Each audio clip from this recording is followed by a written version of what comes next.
તો ગાડી જો નો પાર્કિંગમાં રાખી દે, પોલીસ વાળા આખે ગાડી જ ઉપાડી ગયા.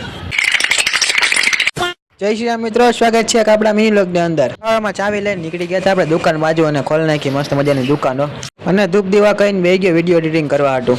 અને પછી આવી ગયો ઘરે ને વાગ્યા હતા 11:30. તો નીકળીએ આપણે આઈટીઆઈ બાજુ. હમણાં તો નવી બાઇક છે એટલે મસ્ત મજા આવે આંકવા. અને બસ સ્ટેન્ડ પાસે ભેગો તો ટ્રાફિક ફૂલ જામ હોય, આપણે હલવાઈ ગયા હતા એમાં.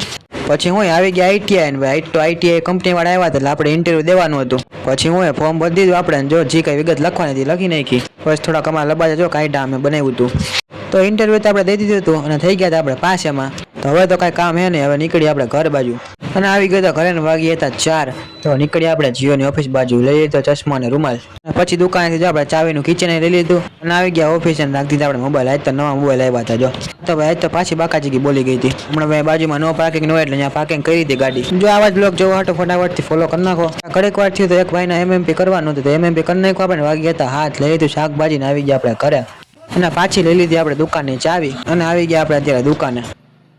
પછી કરી નાખી કોમ્પ્યુટર ચાલુ ને પહેલા તો કરી લે આપણે ધૂપ દીવા કહીને બે ગયો ડિઝાઇન બનાવવા. તો ડિઝાઇન તો બનાવી નાખીએ. તો આજે લગી રાખ્યો. જય શ્રી રામ, મળીએ બીજા વ્લોગમાં.